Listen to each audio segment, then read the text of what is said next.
Já temos a data do Enem 2025 e ele ocorrerá nos dias 9 e 16 de novembro. Na última sexta-feira, quando o MEC divulgou essa notícia, eu recebi uma enxurrada de ansiedade disfarçada de dúvida por diversos alunos, por diversos mentorados. As dúvidas eram as mais variadas possíveis. Daniel, com a nota que eu estou tirando hoje, eu vou conseguir evoluir a ponto de ser aprovado em medicina ainda esse ano? A forma como eu estou estudando física, química, biologia está correta? Vamos lá.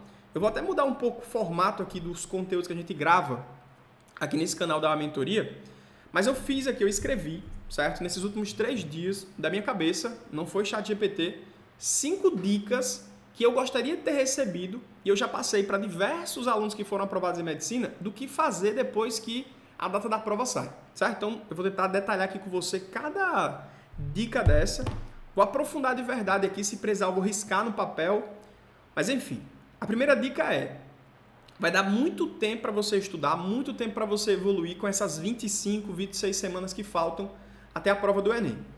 Lembrando que 25 semanas, 26 semanas de preparação é um tempo que, se você estudar de maneira errada, não dá certo para ser aprovado esse ano. Por exemplo, se eu pego aqui qualquer conteúdo e vou estudar, sei lá, gravitação universal, que é um conteúdo não tão recorrente na prova de física do Enem. Se você passar 3 semanas, 1 mês, como geralmente alguns cursinhos passam aí, você não vai ser aprovado, porque você vai estar estudando um conteúdo que aleatoriamente aparece, tem uma recorrência muito baixa, e você está deixando de lado, está dando ao luxo de não estudar aquilo que é mais importante, tá? Então a primeira dica que eu trago para vocês é: vai dar tempo sim de estudar, de fazer muito simulado, de fazer muita correção, de revisar conteúdos que são importantes, que você já deve ter estudado esse ano. Mas se você estudar de maneira incorreta, se você não der o foco para aquilo que é mais importante logo agora, vai dar errado. Porque muito provavelmente perto da prova você vai ficar dedicando ali a estudar reações orgânicas, eletrodinâmica, conteúdos como termologia, até a parte de ecologia mesmo no final do ano. Cara, você tem que ter tempo de estudar esses conteúdos, repetir questões sobre esses temas diversas vezes. E isso aí é uma dica dessas que eu vou falar para vocês, mas eu vou aprofundar ela para o final. Inclusive é a última dica, é a melhor na minha opinião, mas eu vou deixar para falar ela aqui só no final desse vídeo. Então, beleza. Primeiro tópico, primeira dica, vai dar tempo sim, nós temos mais de 25 semanas, dá para se preparar em alto nível, corrigindo bem as questões que você vem errando e, claro, estudando de forma direcionada, de maneira clara, aquilo antes de tudo que mais cai e depois estudando os detalhes que vão te gerar aquela vantagem competitiva. Beleza? Então, primeiro tópico, dá tempo sim de se preparar e aumentar ali 30 acertos, por exemplo. Eu tenho aqui um exemplo muito claro que eu lembrei agora, não vou citar o nome desse aluno, mas saiu de 9 acertos e em menos de 30 semanas de preparação ele chegou e fez 41 acertos no Enem do ano passado e foi aprovado em medicina. Então, exemplos acontecem, então é possível sim, beleza? Segundo ponto, vamos lá. Se blinde de influenciadores tóxicos. Aqui no universo Enem é muito comum você encontrar diversos influenciadores que estão no nicho, vendendo cursos, até influenciadores que estão dentro da faculdade de medicina, que estão gravando conteúdo aqui para o YouTube, conteúdo inclusive muito bom, só que muitos deles, eles pregam ou até reproduzem uma rotina quase que perfeita, certo? É os manucitos da vida. Você vai encontrar pessoas que fazem atividade física, conseguem estudar para medicina, matar muitos simulados, fazer muitas questões, cara, é irreal. Essa pessoa, eu não estou desacreditando que ela consiga fazer isso, mas ela não deve ser a tua referência, certo? Você tem que olhar para pessoas que tiveram rotinas reais, que tiveram rotinas que foram parecidas com a tua, e não aquela rotina de uma pessoa utópica que consegue fazer tudo. Claro, esse cara é o outlier, esse cara é um ponto fora da curva. Então começa a se blindar um pouco desses influenciadores que pregam uma rotina que é extremamente impossível para você, vestibulando normal, certo? Lembra disso. E um ponto super importante é: existem alguns influenciadores que eles não têm, claro, o objetivo de serem tóxicos na internet, mas algumas metas que eles propõem, ou um discurso, uma metodologia que é um pouco difícil de seguir, gera uma certa ansiedade no aluno. Então, toma cuidado. Apesar de terem métodos que servem para alguns alunos, não vão servir para todos, beleza? Porque são métodos e não uma lei geral. Inclusive, até falo aqui para muitos alunos: pô, se eu estou gravando um conteúdo aqui todo dia no YouTube ou no Instagram e você está ficando ansioso porque você recebe uma frequência alta de vídeos da mentoria ou meu, explicando algumas questões, cara, me silencie, deixa até de me seguir se você quiser. Mas o objetivo é você entrar na rede social e ficar ansioso, não faz nem um pouco de sentido. Uma dica que eu te dou, que inclusive eu fiz nas últimas semanas, foi tirar as notificações do YouTube, tirar as notificações do Instagram. Tirar as notificações já vai tirar aquele ponto de atenção que geralmente você tem quando mexe no celular. Pô, recebi uma curtida aqui, uma foto. Opa, tantas pessoas seguiram aqui o meu Instagram. Ou melhor, tal pessoa curtiu o meu Stories. Cara, isso aí é dopamina barata, tá? Esquece isso. Tira as notificações desse celular, que eu tenho certeza que nas próximas 2 semanas você vai notar uma diferença muito rápida. Então vamos lá. Segunda dica, se blinda de influenciador tóxico. Mesmo que o influenciador não seja naturalmente tóxico, mas ele está te deixando tóxico, silencia, cara. O objetivo é gerar uma higiene mental, uma saúde mental nas próximas semanas. Inclusive, eu vou emendar já e trazer um outro tópico, o tópico 3, que ter muito cuidado com a higiene mental. Eu até comparei aqui, fiz uma analogia com higiene mental versus dieta da mente. Como é que funciona isso? Vou fazer uma analogia simples aqui. Imagina que eu, hoje, todos os dias depois do almoço, eu como uma fatia bem generosa de pudim. Quando é meu café da manhã, eu vou tomar 300 ml de achocolatado. À noite, antes de dormir, depois que eu terminei meu estudo, eu vou comer, 100 gramas de, yakisoba, sushi, qualquer parada aí calórica. Perceba que em um dia, 2 dias, 3 dias, eu não vou notar nenhuma diferença no meu corpo, eu não vou ter mudanças muito aparentes na minha imagem, porém, em 6 meses, 7 meses, 8 meses, as pessoas vão notar, eu mesmo vou notar quando comparar uma foto antiga, que eu engordei, né? Que eu tive, uma concentração maior de adipócitos ali e fiquei um pouco mais gordinho. Pô, Daniel, você só percebeu isso depois que aconteceu 8 meses, né, de preparação, que você ficou um pouco mais gordo e você percebeu isso depois de um tempo um pouco maior. Pois é. Então, essa dieta que você deve seguir no teu corpo físico, essa dieta da mente deve também acontecer. E a gente chama isso na psicologia, né, de higiene mental. Assim como eu vou procurar fazer uma alimentação um pouco mais saudável, um pouco mais limpa, tentando fugir um pouco dos hipercalóricos, dos superprocessados, eu vou tentar fazer uma higiene mental também. E lembrando que higiene mental é como se fosse escovar os dentes todos os dias. Então, tirar as notificações do celular hoje vai me dar uma consequência benéfica daqui a 6 meses. Por isso que é muito comum, quando a gente está a 2, 3 semanas da prova do Enem, o pessoal surtando de ansiedade. Então, ter um acompanhamento semanal com um psicólogo, fazer atividades físicas, isso aqui não é novidade para ninguém, não estou inventando uma lâmpada, tá? São coisas que realmente funcionam a longo prazo. Só que a gente hoje está acostumado tanto a mexer em TikTok, shorts do YouTube, que são estímulos hipersensoriais, que a gente clicou na tela, é um piscadeiro aqui no meu olho, pô, eu vou ser estimulado àquilo, dopamina barata. Então, além da higiene física, da dieta que eu vou fazer também uma higiene mental, uma dieta mental. Então, a longo prazo, pensa nisso. O que você está priorizando hoje na tua cabeça em tirar as notificações, em me blindar de alguns influenciadores tóxicos, em fazer, 3 vezes uma caminhada de 1 hora por semana, isso vai me ajudar no longo prazo. Vai me ajudar a não surtar em momentos específicos da preparação, como hoje. Temos um momento típico da preparação, específico da preparação, um checkpoint isso aqui. A gente está no dia em que o edital do Enem foi divulgado. Isso é um checkpoint importante. Naturalmente as pessoas vão ficar mais ansiosas. No cursinho que eu fazia, quando saía o resultado, as bibliotecas, a sala de estudo lotava, porque o pessoal, meio que a água batia na bunda, né? Mas cuidado com essa ansiedade, certo? Agora vamos lá. Esses 3 primeiros tópicos, você deve ter percebido que a gente reforçou muito pontos de ansiedade, né? Controle de ansiedade, higiene mental, se blindar de pessoas tóxicas, de influenciadores tóxicos, falar que vai dar tempo sim, estudando com clareza. Agora, os últimos 2 tópicos são tão importantes quanto os primeiros. Só que agora a gente vai dar um foco um pouco maior para a parte de conteúdos, tá? E o primeiro tópico aqui, na minha opinião, tem um poder fortíssimo de crescimento. E eu vou começar explicando de uma maneira comparativa. Imagina que eu esteja hoje querendo me preparar para ser um atleta de powerlift. Quem não conhece, powerlift é levantamento de peso, certo? Imagina que eu vou tentar fazer terra. Terra é aquele exercício que você coloca uma barra aqui, um peso ao lado e tenta puxar, certo? Vamos lá. O campeão de powerlift hoje, ele consegue levantar ali 450 quilos, certo? Eu estou começando a minha preparação agora, então imagina que eu vou olhar para aquele cara e posso sentir 2 sensações, 2 sentimentos. Primeiro, inveja, porque eu vou olhar para ele e falar, cara, como é que eu vou ganhar daquele cara que ele está levantando 450 quilos, 500 quilos, e eu estou começando a levantar agora 70 quilos. Eu posso sentir inveja daquilo. Eu vou ficar ansioso olhando para aquilo. Ou, segundo tipo de pessoa, vai ficar motivado em olhar para aquela pessoa e falar, cara, eu tenho certeza que aquela pessoa não nasceu levantando 450 quilos. Ela não nasceu levantando aquela quantidade, meia tonelada de peso. O que é que eu preciso fazer? Me motivar e perceber que os seres humanos, naturalmente, eles evoluem à medida que eles vão fazendo um exercício.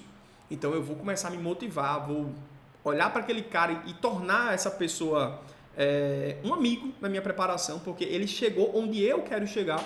Então, perceber que aquilo vai te ajudar muito. Então, eu vou começar aqui minha preparação olhando para isso. A mesma coisa está na parte de fazer simulados. Lembrando que o simulado, fazer uma prova, é o exercício, na minha opinião, que mais vai trazer vantagem competitiva para você. Porque na hora que você estiver fazendo uma prova, adivinha o que é que você vai fazer lá? 90 questões, caneta e papel, só você e a prova. Não é uma aula que eu vou fazer aqui, vou preparar e vou dar uma aula para um professor. Claro que na faculdade você de pedagogia, de licenciatura, você tem que sim que dar aula. E a prova oral vale ponto.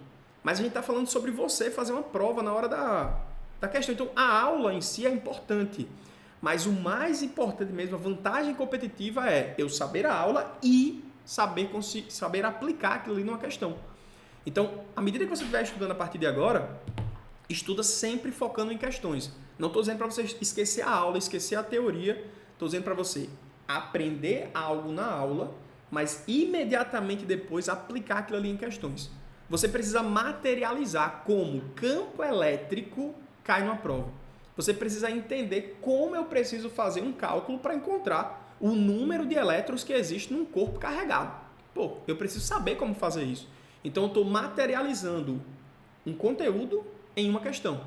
A hora H, a prova do Enem, ele vai cobrar isso aí de você, certo? Não vai cobrar quantas horas você tem de aula. O que muita gente pensa é que o quanto eu me esforço, o quanto eu passo na sala de aula assistindo, vai me trazer proporcionalmente o número de acertos. Não é o tempo que você passa na sala de aula, não é o tempo que você passa ali tirando dúvidas com o professor que vai fazer você crescer. Claro que isso tem seus graus de importância, mas o que faz realmente você evoluir é fazer mais questões. O que faz você ser aprovado é acertar um número específico de questões. Então, você tem que materializar isso nas questões. Daniel, qual é o caminho? Você disse aí a resposta, mas eu quero saber o caminho. O caminho é, assim como um powerlift ele estava treinando para evoluir e se tornar um campeão, você precisa começar por simulados que são mais simples. E o simulado mais simples que eu conheço hoje é um simulado feito pela banca do INEP chamado Enseja. O Enseja ele tem 30 questões ao invés de 45, não tem 5 alternativas, só tem apenas 4. Então, é uma prova que você vai começar a se preparar para, no futuro, ter um condicionamento maior e conseguir ter mais conteúdo para fazer naquela prova. Engraçado que os conteúdos que estão lá, geralmente também aparecem na prova do Enem. Então, conteúdo você vai encontrar nos dois lugares, na prova do Enem e na prova do Enseja. Então, Daniel, eu sou faixa branca, eu estou começando agora, eu estou fazendo 20 acertos por área. Enseja é a prova que você vai fazer. Tem 30 questões, você vai aumentar o seu condicionamento de prova. Depois, você pode pegar um simulado da mentoria, um simulado nacional e fazer fragmentado. Num dia eu faço 20, trabalhando já a minha estratégia de prova, procurando as 20 questões mais fáceis dessa prova, para eu ter sim uma base no meu TRI. Lembrando que quem está começando a estudar agora, o Enem usa um TRI. O TRI é o quê? Teoria de resposta ao item, na qual você precisa ter coerência pedagógica, acertar as questões fáceis para depois acertar as difíceis. É como se fosse uma escadinha, né? Para acertar uma questão difícil, você tem que ter uma base. Então, o Enem usa muito isso como critério. Então, no nível 2, depois que você sair dos simulados do Enseja, vai para um simulado que é um pouco mais complexo, com 45 questões ao invés de 30, fragmenta. Vou fazer 20 hoje e 25 amanhã, não trabalhando com tempo ainda. Depois, Daniel, aí depois eu junto, tento fazer as 45 sem tempo. Depois eu pego 45 questões e agora começo a metrificar tempo, 3 horas.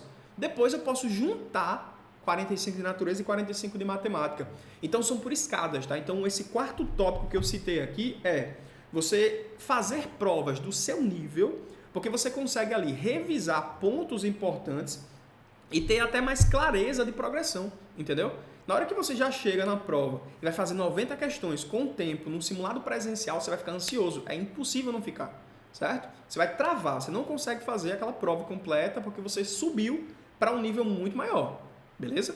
Então, o quarto tópico é faça simulados, mas faça simulados no seu nível, fragmentados, e depois vai evoluindo aos poucos, certo? Então, a comparação para uma pessoa que já está fazendo 90 questões não é um olhar de inveja, é um olhar que você vai estar, aquele cara não começou fazendo 90 questões e acertando 75 do nada. Ele foi se preparando do zero, ele foi aumentando, entendeu? E à medida que o tempo for passando, você vai evoluindo também. Você vai perceber que treino vai trazer resposta para você, vai trazer resultado. É impressionante. Tudo que eu me propus a fazer com dedicação, eu consegui evoluir, seja no mundo do Enem, seja na vida pessoal, sempre é isso. O ser humano tem essa habilidade de conseguir evoluir depois que ele treina bastante, beleza? E para a gente fechar, eu vou trazer aqui um tópico bem importante, que é priorizar alguns conteúdos em detrimento de outros. Muita gente pergunta para mim todos os dias, Daniel, qual conteúdo deve começar o ano? Depois eu vou para qual conteúdo? Cara, isso pouco importa. Mas calma, é preciso ter uma observação muito clara antes. Você precisa dividir em 2 grupos os conteúdos. Conteúdos que são cobrados com grande frequência e conteúdos que geralmente caem, mas com pouca frequência. A gente vai priorizar no começo da preparação os conteúdos que caem com muita frequência. Física, por exemplo, nós temos eletrodinâmica, termologia, ondulatória e cinemática. Esses 4 conteúdos você precisa estudar logo, certo? Ah, Daniel, eu estava estudando errado então. Então, beleza, termina o conteúdo que você está estudando agora e depois começa esses 4 pilares: termologia, eletrodinâmica, ondulatória e cinemática. Beleza. Agora, qual eu devo priorizar? Pouco importa. Pouco importa. Se você quiser estudar logo um conteúdo teórico, vai para termologia, estuda aí, massa, é um conteúdo que é mais simples, tem matemáticas mais acessíveis, vai te trazer um senso de progresso, você vai perceber e lembrar várias questões que já apareceram no Enem. Ah, Daniel, eu quero começar logo pelo mais difícil. Beleza, vai para cinemática. É matemática pura, mas cai todo ano no Enem. Ah, Daniel, acho que eu vou começar por ondulatório. Então, a ordem que a gente está estudando isso aqui, sendo bem sincero, pouco importa. Apesar de eu já ter gravado vídeos mostrando qual ordem eu gostaria de estudar. Aí eu falei lá, né, termologia, depois eu fui para a ondulatória, ou o contrário, na verdade, ondulatória, depois fui para a termologia. Mas sendo bem sincero, se você tem dificuldade de estudar termologia, aquilo tem que ser realmente uma fórmula mágica? Não é, cara. Claro que você tem que priorizar aquilo que mais cai, certo? Mas a ordem disso aqui pouco importa, certo? Estuda a teoria, faz muita questão para você entender os padrões. E depois, quando você terminar esses 4 conteúdos de física, por exemplo, você vai para os conteúdos que caem menos, certo? Dinâmica, a parte que a gente tem ali gravitação, hidrostática, certo? Eletrostática, eletromagnetismo, mas esses 4 aqui são os mais importantes, sem dúvida alguma.